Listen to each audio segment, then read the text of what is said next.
All right, everybody. It's a Monday night. It's about that time.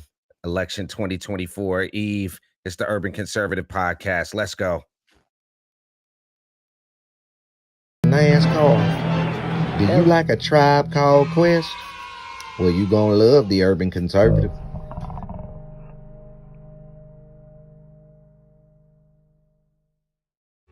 Do you like manwich and nachos? Well, then you love the Urban Conservative. Do you like guns? Do you like butter? Well, you're gonna love the Urban Conservative. Yo, what's good, son? You like pit bulls, say? You like solving Sudoku puzzles? Then you gonna love the Urban Conservative.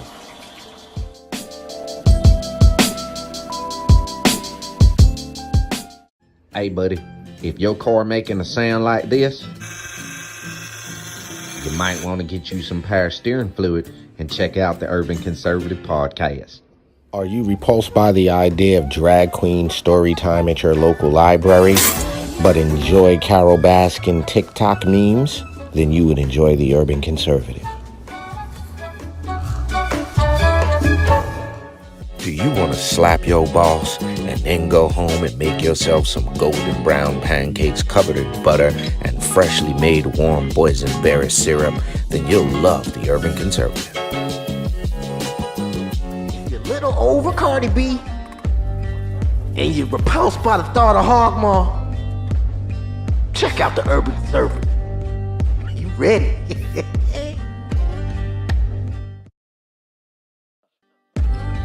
If you think the earth is flat and always on that weird side of YouTube, check out the Urban Conservative. They'll set you straight.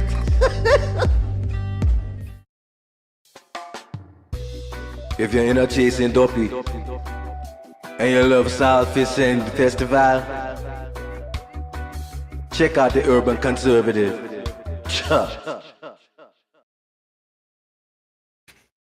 All right, ladies and gentlemen, Monday night it is. Pardon me, I'm over here tostated out, yo, son. They made the best tostadas tonight. I'm like during the commercial, I was just over here just inhaling a tostada. But ladies and gentlemen, welcome to the Urban Conservative Podcast. I'm Raheem Architect Soto, joined by that guy up there, my twin brother from the same mother, Abdul Ali. Also, real quick, your candidate for making District 12 a great again, running for Congress in District 12 for North Carolina. Go ahead, do the plug thing, because there's no way I'm gonna let this tostada get soggy on. I know we on air, but I ain't finna let this. I ain't letting this tostada get soggy. Go ahead, do you want to while I eat this tostada? Go ahead. Mute your mic. Don't nobody want to hear that crunch, bro. Ladies and gentlemen, you are checking out the Urban Conservative Podcast on a Monday night. It is 2024 Election Eve. We're going to be talking about, of course, Donald Trump versus Kamala Harris. There are some very interesting races going across the country. One thing I do want to plug away right now is my race for U.S. House District 12. I am taking on a 10-year incumbent, lifelong, and career politician. We are looking to bring working class representation to the 12th Congressional District. It has been a very, very interesting race here. Very positive indications that we're going to do great things tomorrow. So super shouts out and thank you to everybody that supports me for running for U.S. House District 12. Matter of fact, bro, all jokes aside, I should have just hit him with the.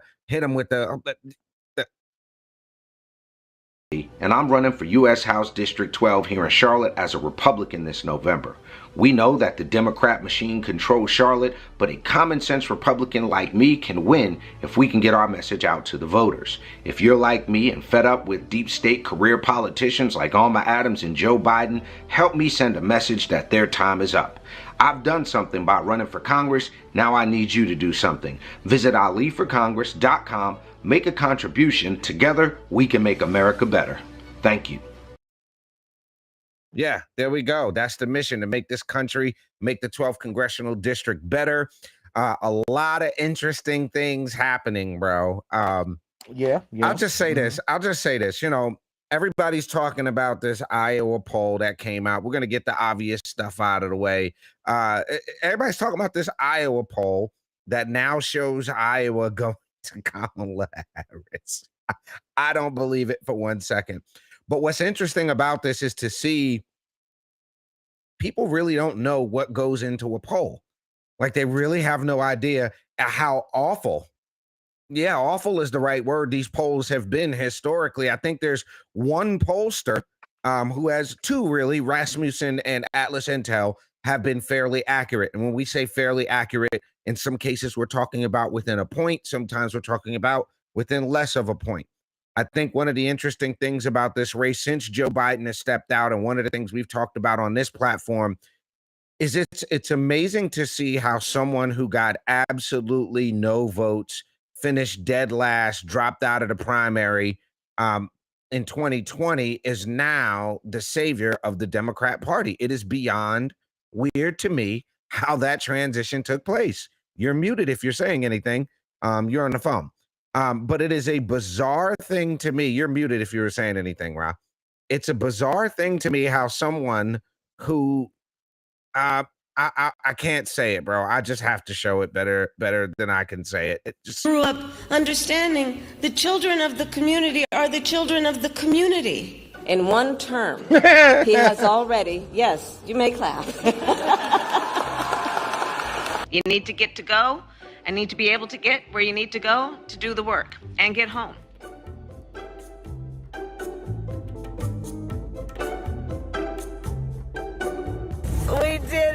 We did it, Joe. You're gonna be the next president of the United States. I don't know what's wrong with you young people. You think you just fell out of a coconut tree? You exist in the context. I'm a gun owner. Tim Walz is a gun. I know that. If somebody breaks in my house, they're getting shot. Yes, I hear that. I hear that. That's what you want, bro. That's what y'all want to go with. You know what's This is sad? what y'all- Yo, hold on. I gotta give a couple of shouts out real quick. Shouts Sure. out to the good brother Sam Sneed, multi-platinum producer, legendary producer who's watching the show right now. Shouts out to him and his family. We had a series of very interesting conversations today that revolve around this, and it bodes well because people that are traditionally not engaged in politics, right? People that have been, for lack of a better term, programmed to be averse to politics. Their programming that they've come to the realization that's been laid down on them has made them adverse to politics. I don't do the politic thing.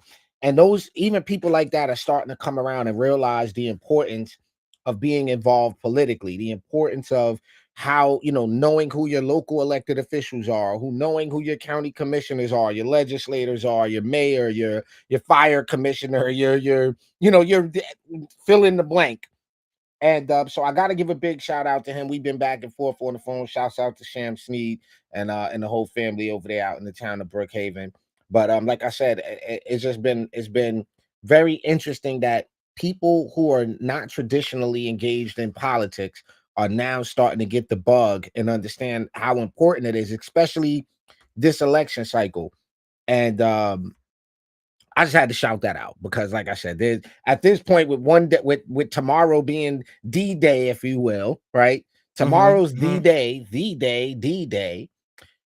The reality of where the country will be in 2 years, in 18 months, if this woman is elected president of the United States, where things will be, we won't be having the same conversation right now. It would be catastrophic to the economy.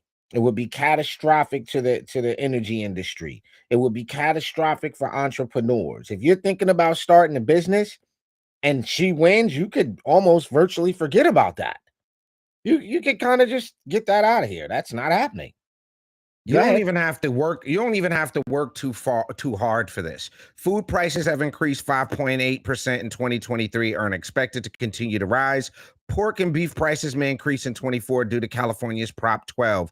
The USDA predicts that the restaurant meals will end up in 2024 up 4.7%. And this is just AI bringing us the answers back.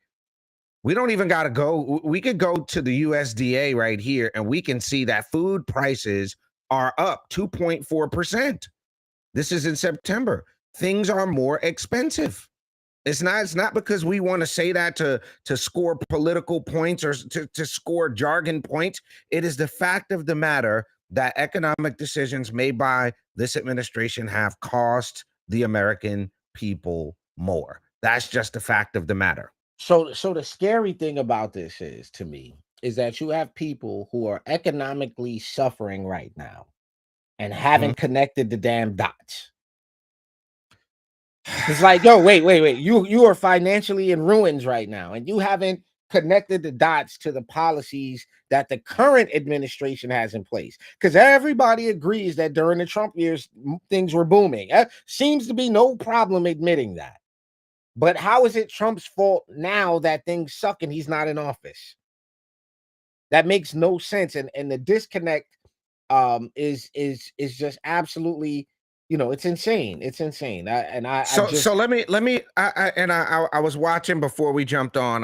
Kamala's doing a rally right now, and I noticed something whenever I watch her rallies, bro. And this is gonna sound mean. I don't want it to sound mean. I just don't know how else to say it. We talked about that man ad. It seems like there's a weird low testosterone type dude that supports Kamala Harris. I don't know how else to say it. It's just like I'm trying to be delicate because I don't want to hurt anybody's feelings, if you will, but it just seems like, okay, let me just say this. We were out the other night getting something to eat, and I noticed there was a young man with a Harris Walls t-shirt on. He looked so emasculated, bro. Like, he looked like the women that were around him had him like, I don't know. It was a weird, effeminate vibe. They did a commercial with Doc Rivers, former coach Doc Rivers. They did an ad with Doc Rivers. I don't know if you could find it, but it is just the most. No, it's like the most. Really? Yeah, it's terrible. It's terrible. Hold on, let me see if I can find no, it. I got it right here. Kamala. Oh yeah, you got to play that for the family. You got to play that for the family. No, it's terrible. Come on. Absolutely terrible. But what do you expect from the NBA? Right. And so we've said this before and we'll say it again. And I'll pull up the screen. Right. So look. Let me pull this up. Not now. Let me pull this up. So that way everybody can understand why we said what we said. The thing is, these sports organizations, right? These sports organizations, hold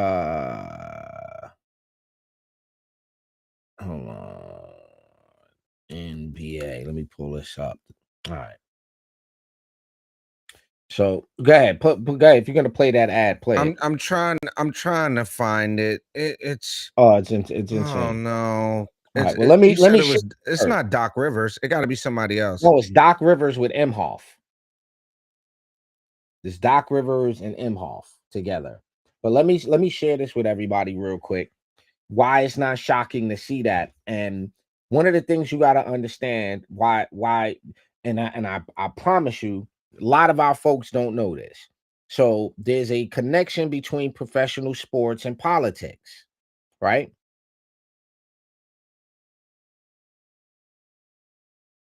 The Larry O'Brien Championship Trophy is a trophy awarded annually by the NBA to the winner of the NBA Finals. The trophy originally kept the Walter A. Brown Trophy, name of its predecessor, until being renamed in 1984. Okay? Who is Larry O'Brien? This is the guy that it's named after. This is the current basketball trophy is named after this gentleman right here.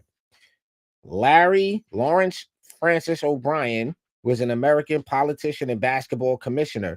He was one of the United States Democratic Party's leading electoral strategists. Game over. We don't even need to keep going. Hold on. Let me make this large on the screen, Ali, because people are like, yo, I can't see it. Look. That's simple. Grand, as they say, opening. Yeah, just read it on your screen. So when we tell you guys that professional sports has a connection to politics, this is what we're talking about. We're talking about the fact that your Larry O'Brien trophy, Democratic strategist, now you see football players, basketball players, pro Kamala, pro Trump, pro whatever, when technically I like the idea of them staying out of politics. I like that idea because y'all don't have time to study political policy. Not with a 72 game season and playoffs and all this other coming. Y'all don't got time. Okay, there's the cringiest thing I've saw in a while. Go ahead. Huddle up. Let's go. Let's go. Yeah. Wait a minute. Huddle up. Huddle up. This is the final stretch of the election. We have 30 seconds for one last play. All right, coach. Nah, son. Nah, bro. Nah. Doug, you're going to travel across all these swing states, right? And you're going to make sure that folks know that Kamala is going to take care of all of them. Come on, Doc. What you doing, buddy? Just like she takes care of her family. Yeah. Yeah. Yeah. Tony, you have to make sure everyone knows that Kamala is going to support their families. Well, okay, I just gotta Kamala's say, going to support my family? I just gotta say, My bro, family? What does you mean by Whoever- support my family? What does that mean? Like, I don't even understand what that means. whose idea was it to shoot this way? Like this shot with him holding the ball and this hand on this man's shoulder.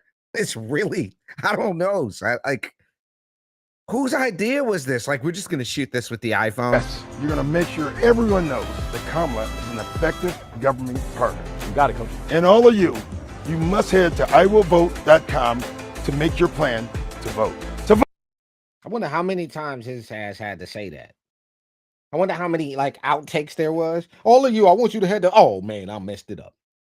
Yeah, I wonder how many. I of those. gotta say this, man. Respectfully, bro. Respectfully. You could be a basketball genius, okay?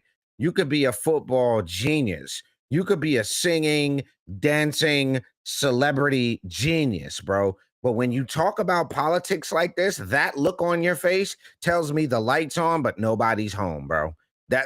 This is not smart. And then the thing is, huddle, Doug Emhoff, fourth quarter huddle with the legendary Doc Rivers. We need everyone on our team to show up for Kamala in this final stretch. Let's go.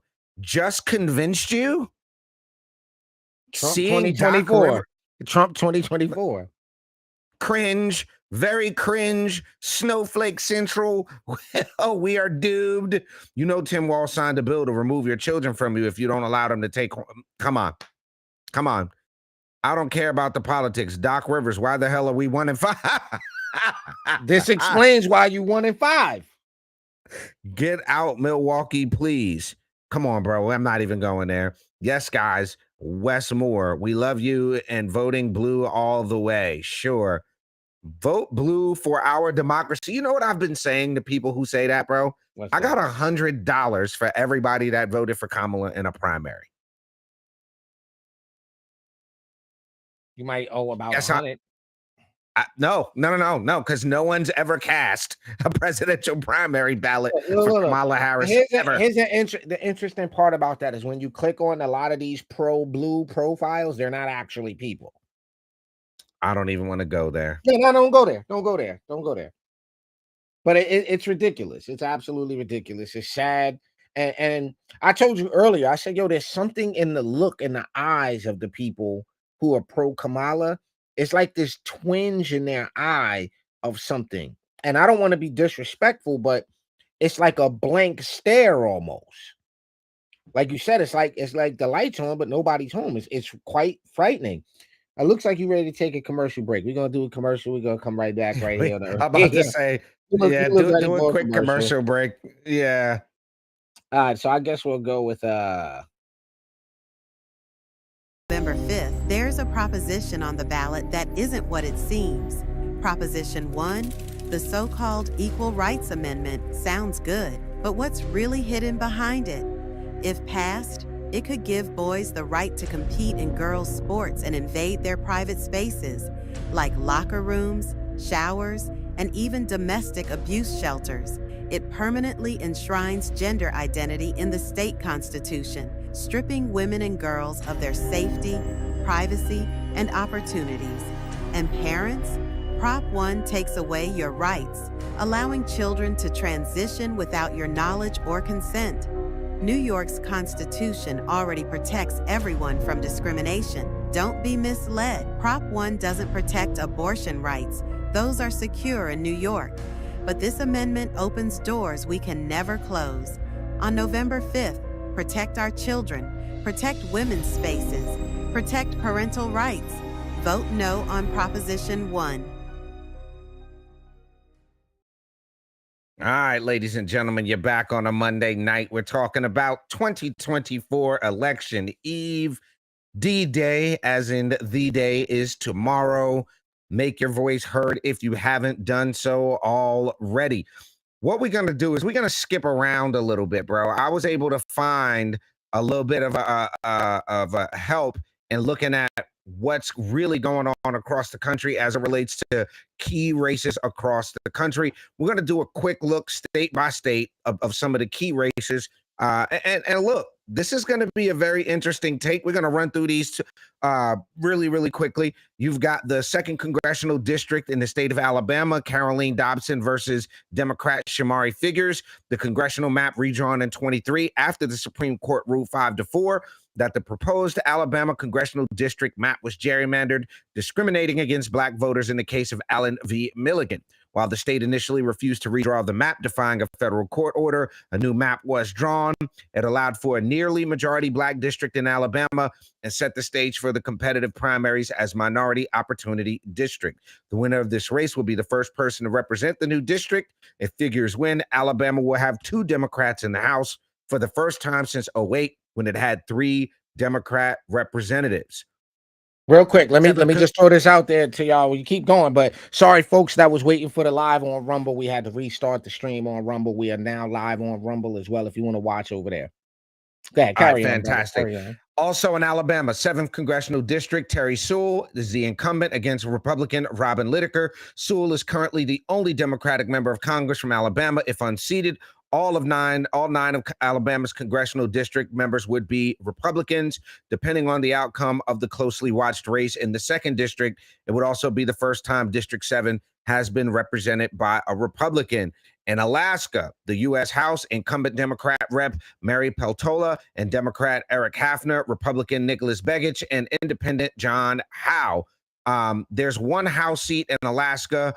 Is key to Democrats regaining control of the House. Peltola narrowly won in 2022, defeating Governor Sarah Palin, becoming the first Democrat from the state elected to the House since 1972. The state's ranked choice voting system advances the top 4 primary candidates and places them in the general election, regardless of party. Hafner, who's a New Jersey resident, is currently serving a 20-year sentence for making false bomb threats over the phone, threatening federal judges, police officers, and lawyers, pleading guilty to crimes in 2022. He previously ran for office outside of his home state, running in Hawaii in 2016 as a Republican and in Oregon in 2018 as a Democrat. Also, ballot measure 1 increased the state's minimum wage to $15 an hour. If that passes, Alaska will become the 8th state, not including D.C., to install a higher minimum wage. Ballot 2 in Alaska is to repeal the top 4 ranked choice voting system. They don't like that. I get it because you end up with real nutso people on the ballot like the guy that we just read about. If repealed, the state will resume traditional voting. Now, this is going to be one of the first battleground states that we talk about. Kari Lake versus Ruben Gallego in Arizona. It's one of the marquee races across the country that could help determine which party controls the chamber.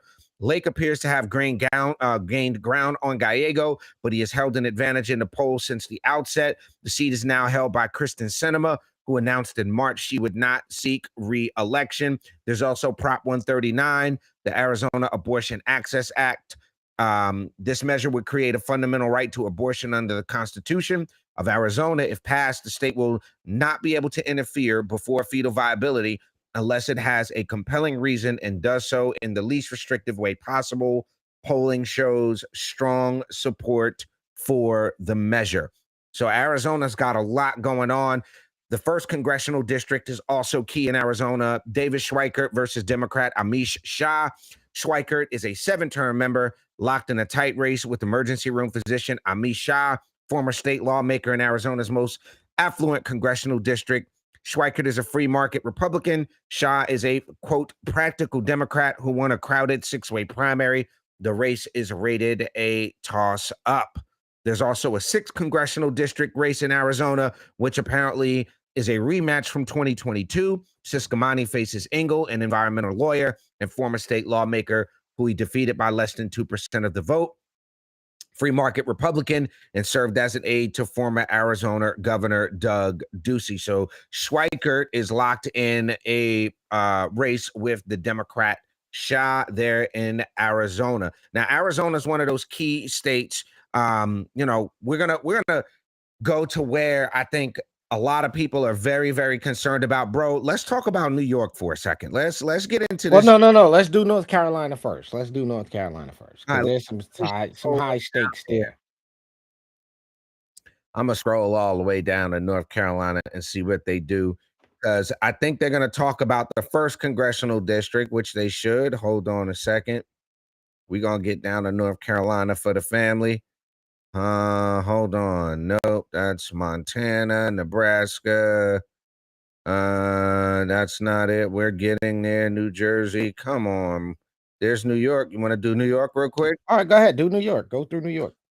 U.S. Senate race in New York. Senator Kristen Gillibrand, in office since 2009, is seeking another 6-year term against Mike Sepriconi, a Long Island resident who owns a private security company. Gillibrand is widely favored to win. New York State has seen some shifts in places from blue to red. Her margin of victory and where her numbers might slip from the 2018 election will be telling about New York's political trends.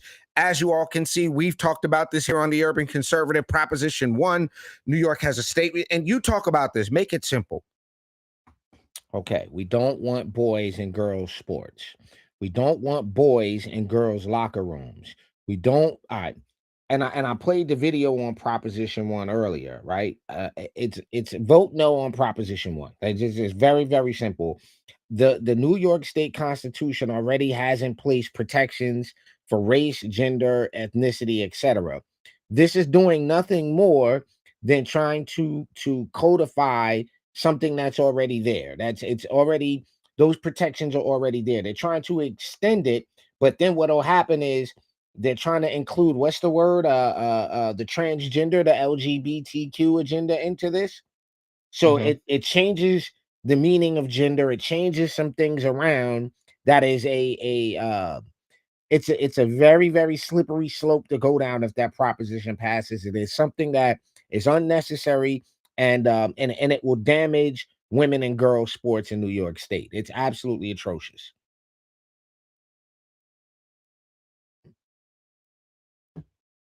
You there, bro? Right. You there? Hello? Yo, what are you doing? Hold on, my Bluetooth situation just picked up on another device, so I couldn't hear anything that you were saying. I was just now. wondering what happened to you. I was like, where'd you go? Where'd you go? Like, there you go. Okay, so now we back. Now I got you on that. Now we're gonna talk about North Carolina. Now here. I forgot to mention. Okay, even left-leaning media, like the New York Post, is telling people to vote no on the proposition. Okay. Fair enough. There you go. So, look, if you're in North Carolina, you know all about this. One of the biggest races in North Carolina revolves around our gubernatorial candidates. Mark Robinson, the Republican lieutenant governor, is going up against the Democrat Attorney General Josh Stein.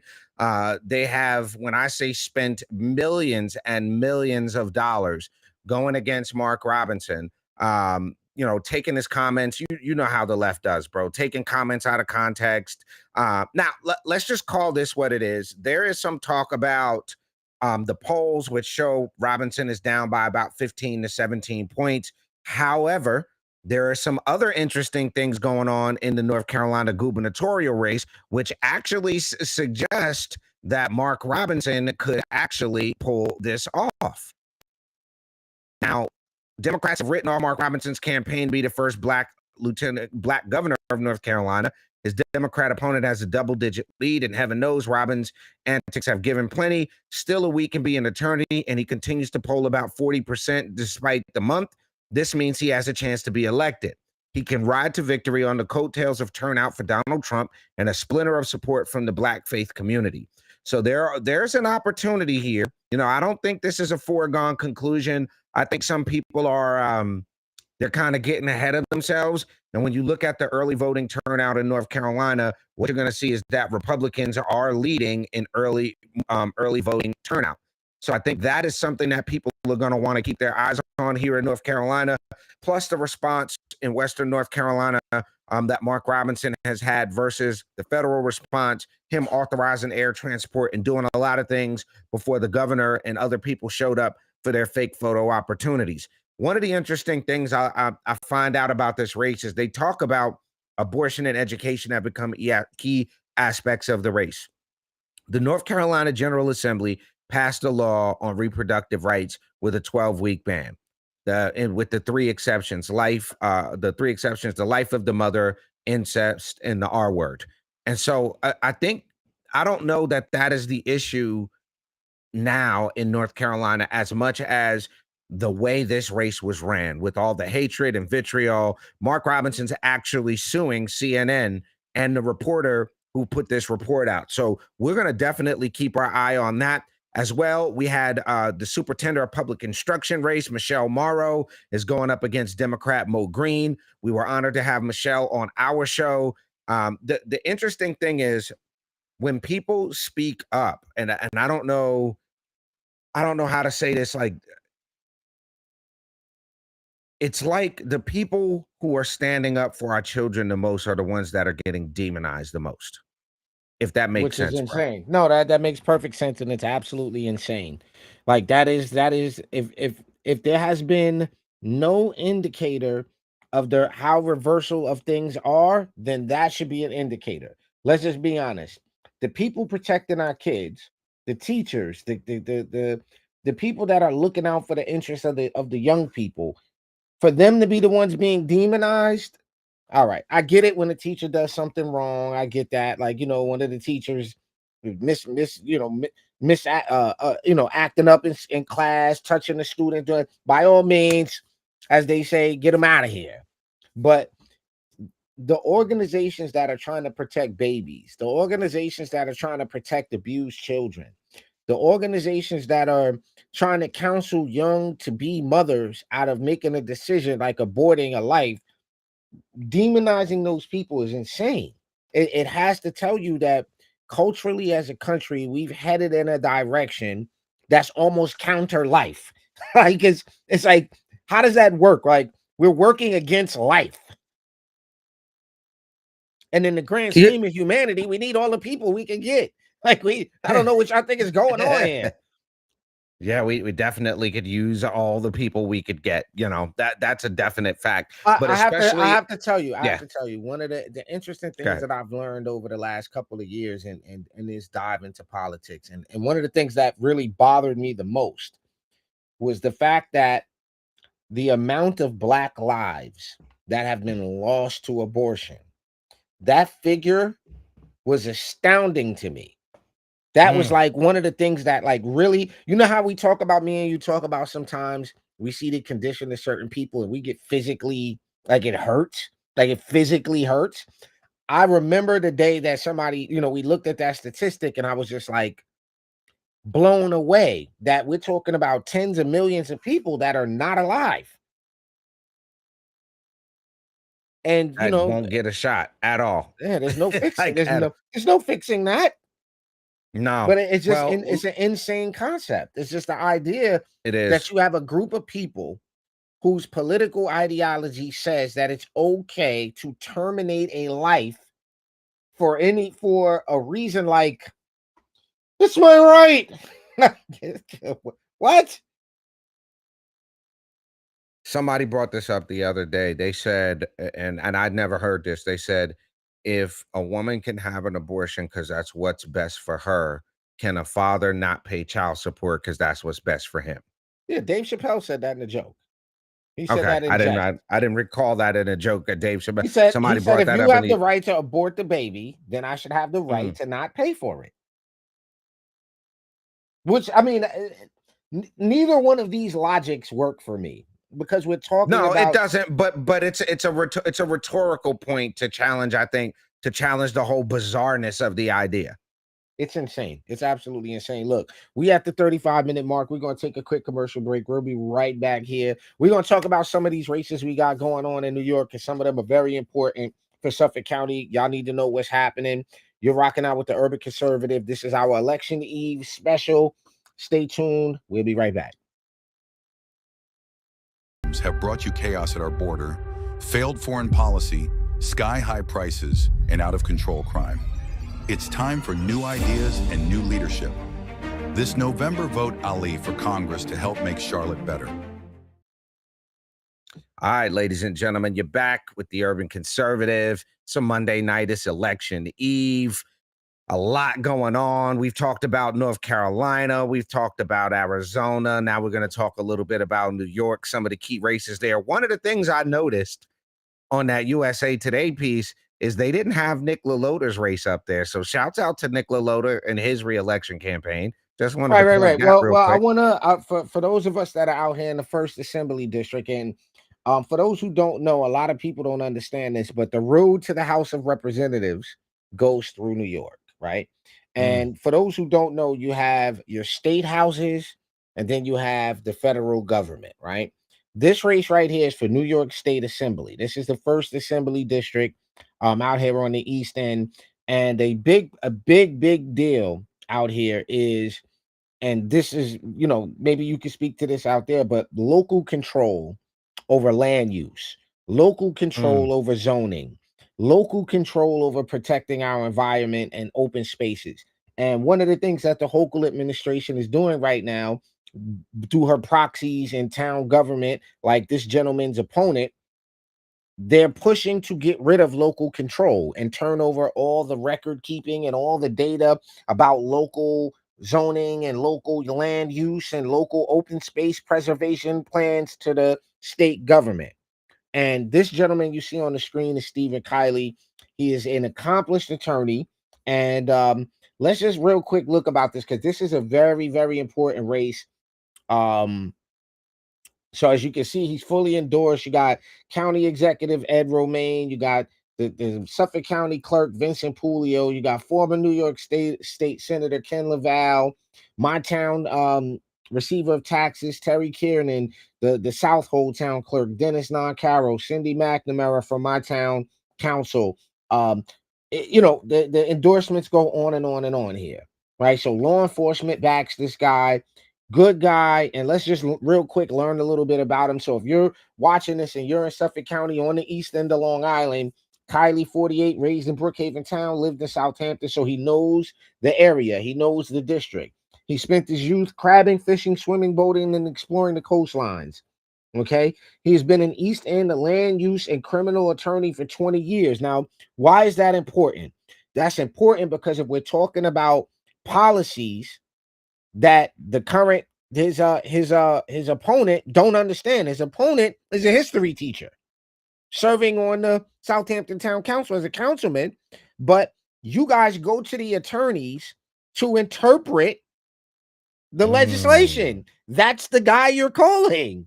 So it's one of these things where, like, if you're calling this guy to interpret the legislation, why not have the guy drafting the legislation? And he's drafted that. He's been a municipal lawyer for the towns of Southampton, Southold, and Brookhaven, as well as the village of Greenport and West Hampton Dunes. In those roles, he wrote and enforced a host of local laws. That should be the qualifier. If I'm, in my mind, that's the qualifier. You're qualified. You've written and interpreted these local laws. which makes him uniquely qualified, in my opinion, to hold the seat here on the East End. So this is an important race for New York right here. This is again Stephen Kiley running for New York State District Assembly 1. I'm eager to relentlessly champion our shared East End vision on the floor of the New York State Capitol, including the protection and preservation of home rule against gubernatorial and progressive state legislative overreach seeking to urbanize and overdevelop our communities. So what some people need to understand is that we live out here on the East End. The land doesn't support the sprawl, what we call the urban sprawl. You're not going to start building multiplex level buildings on the East End. The land can't support it. The infrastructure can't support that booming population. Now, what it can do is slowly support that. We want to start to bring in the young families, and we want to keep the families here that we have. So when it becomes so expensive, families got to leave Suffolk County and leave the first, assembly district. That's what Kiley is fighting for. And there's this absurd bail reform law in New York that he talks about, trying to fight against this absurd bail reform law. So the other important race here on the East End is a good friend of the show, Nick LaLota. Now, he's going for re-election. This would be his second term in Congress, and he's done an amazing job. Now, you see my screen, Ali? Hold on, let me see. Yep. Unanimously endorsed by the coalition of Suffolk police unions, right? And this is big stuff because the fires, the labor and building trade support them, small business supports them, community endorsement support them. You got the log cabin Republicans, the Republican Jewish coalition, and the interesting thing is that Nick has been named one of the most bipartisan members of Congress. Okay, and that's big. That's a big deal, bro. That's important, right? Versus this guy. Suffolk County needs to pay more in taxes. This is what his opponent wants to do. That don't even sound right. Yo, for somebody he actually said that. So she said, "What do we do about the cap?" This is what he said.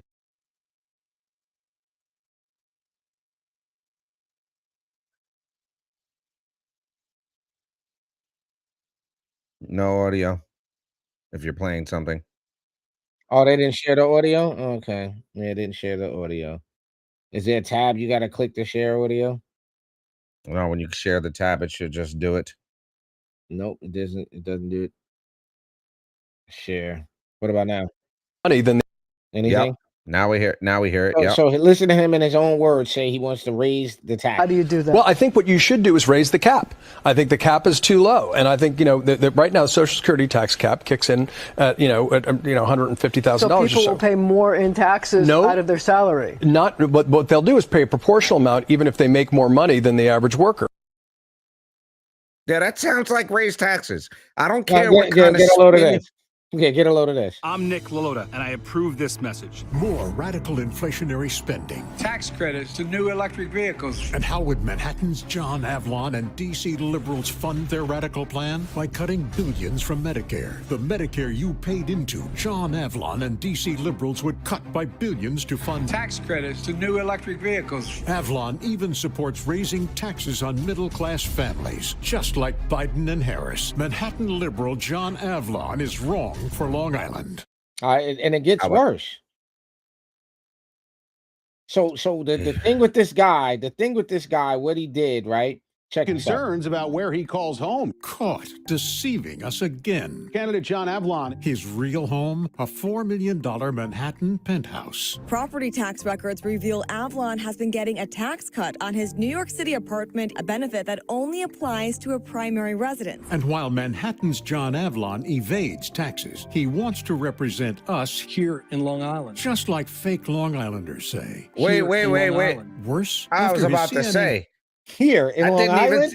In Long Island, bro? No, there's no in Long Island. Republican candidates, but Republican voters. Avlon's pretending to be moderate. But Manhattan elitist John Avlon endorses San Francisco's Kamala Harris and her extreme policies, like Kamala's failure as border czar. Avlon's in denial about what's causing the immigration crisis. On inflation, John Avlon praised Biden and Harris's price-raising policies. Yet from his CNN studio, Avlon wants us to believe he's bipartisan. Don't let Manhattan elitist John Avlon deceive you. And don't let Avlon's Manhattan millionaire donors buy this So this is how serious it is. He had to bus from Queens. He had to bus people to do door knocking in from Queens to Long Island. I mean, hey, listen, you got to do what you got to do, but that's straight out of the Kamala Harris playbook if I've ever seen anything Well, look, that. these are very, very important races in New York State Senate race. For the East End, we have Anthony Palumbo running for state Senate. He's running for re-election here. Now, these seats are important if you want to maintain even the little bit of, especially here in Suffolk County, any of our community character. If you want to maintain and help get some type of better quality of life out here, because the taxes are ridiculous. We have the esteemed position of being one of the highest tax states in the country, and we're leading in exodus. We're in some metrics, we're leading in people getting the hell out of here. Like, yo, we up out of here. This is ridiculous. How many people I've heard say I I'm want to live. leaving? I want to live there, but it's cost too much. I totally get it, bro. I totally get it. Ladies and gentlemen, right around the 46-minute mark, you're checking out the Urban Conservative Election Eve special. We're talking about some of the hot button races going on up in New York State, out on Long Island. Jesus, he said in Long Island. I can't believe In he Long did that. Island. So real quick, before we cut out of here, there were some other things we wanted to talk about, and one of them has to do with the security of the election. You know, election integrity is all the rage these days. I'm gonna hummer stunt just a little bit, and I gotta give a big shout out to this guy right here, ladies and gentlemen. If y'all don't know who that is right there, the guy to our right, your left on the screen, that is RNC The only chairman. white guy in the photo. Yeah, the How about white that? guy. The white guy in the photo. That is RNC Chairman Michael Whatley, who is doing, in my opinion, an amazing job in running the RNC with Laura Trump.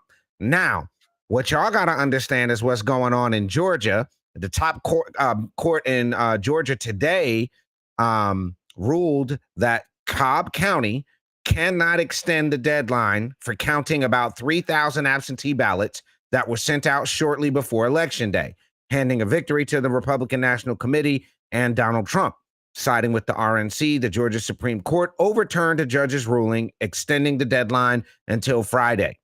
The court decided that only absentee ballots that arrive by 7 p.m. Eastern time on Tuesday can be counted. So a win for election integrity.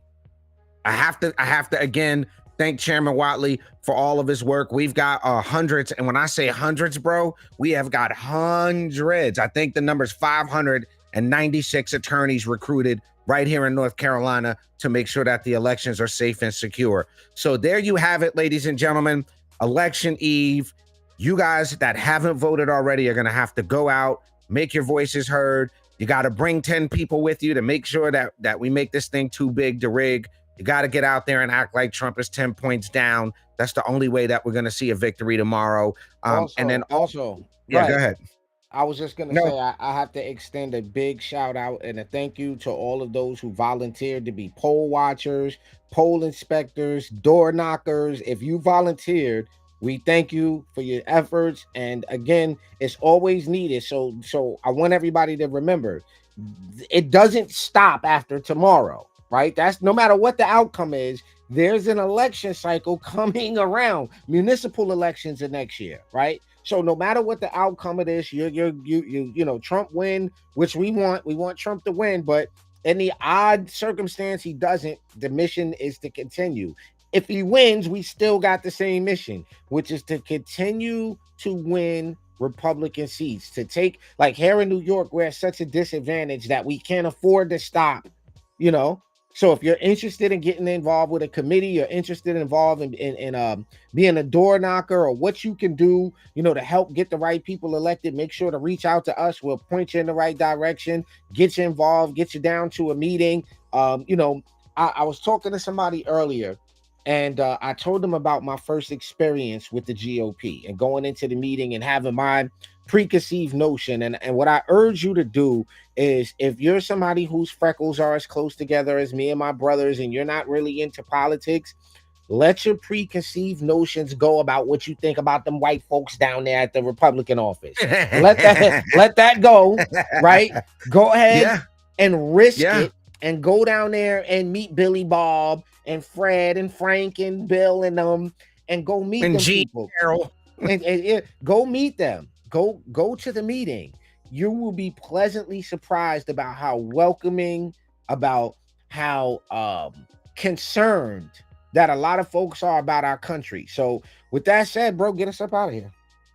All right, ladies and gentlemen, you've been checking out the Election Eve 2024 special here on The Urban Conservative. You're watching live on YouTube, Facebook, and or Rumble. This episode will be uploaded wherever you listen to podcasts. Make sure you give us a like, share, follow, subscribe on all social media. If you are interested in getting your ad here on The Urban Conservative, make sure you reach out to us so that we can help your business and your brand grow. I am Abdul Ali. That guy over there is my twin brother, Raheem Architect Soto. We are the TUC Twins. This is The Urban Conservative Podcast. Now get your asses out and vote tomorrow. Peace and love, y'all.